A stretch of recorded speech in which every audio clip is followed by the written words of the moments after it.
So we've talked a little bit about how evolution occurs and what types of changes we can see happening in a population. We'll talk about the 5 primary lines of evidence and then evolution by natural selection. So the first person who really discussed this was Darwin. And Charles Darwin, I actually was going to name him Charles Darwin Hollingsworth, but then I thought that's probably not a good idea. So he's Matthew Hollingsworth. So Darwin, he traveled all around the world, and he was a naturalist from England. And so he traveled on this ship, and he was studying the wildlife that he found all around the world. And not only was he studying it, but he was collecting this giant collection of species that he could take back with him to England and be able to put into a museum so people could see species from around the world. And so before Darwin, and before he wrote his theory of natural selection, most people believed that all the species that were out there were created separately and that they were unchanging, that nothing ever changed. Everything had been planted on Earth, and that's how it was.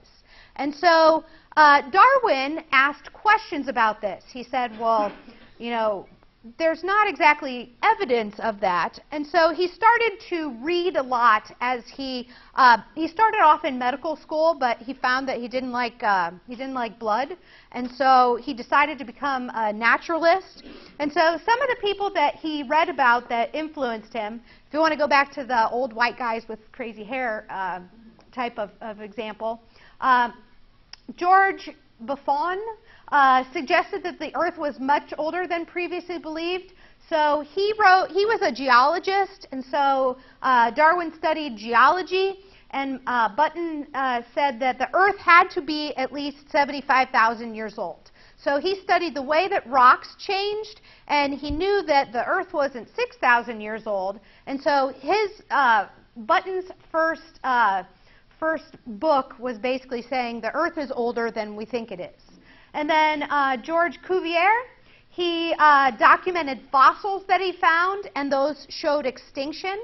So if you go out and you dig long enough, you start to find bones that are fossilized. And he found fossils of animals that we know are not here on Earth today. He found, like, I think it was a giant sloth, an elk, the woolly mammoth, and he said, well, we don't have those on Earth today, so if all the species were put here and they don't change at all, then why are these fossils of animals that we don't have anymore here on Earth? And then Jean-Baptiste Lamarck suggested that living species might change over time, and Charles Lyell said that geological forces had gradually shaped the Earth. So things like volcanoes, as they were spitting out their lava, they were making islands out in the middle of the ocean, that earthquakes and the change in the tectonic plates, and then the droughts and famines and all kinds of stuff around the world. He said that there had to be geological forces that shaped the Earth. So this was the basis for Darwin saying, hey, maybe everything here on Earth wasn't just deposited here as I have always been told that it was. So Jean-Baptiste Lamarck was a biologist in the early 1800s who said that species change over time. He had actually suggested the wrong mechanism. So he was right that they changed, but he was wrong about how they changed. He said, like, if something doesn't fly, like if an ostrich doesn't fly, then it will gradually not have wings that work.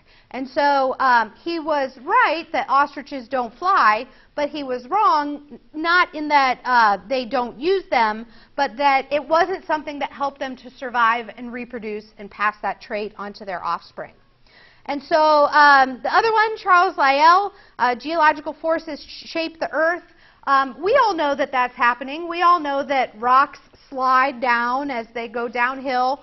We all know that volcanoes explode. We know that there's earthquakes. We know that there's geological events, like if you think about the Grand Canyon and the way that the Colorado River goes through and carves out all of the rock. And so he was saying that the Earth gradually changes over time, and that's where Darwin kind of got the idea that organisms would change over time.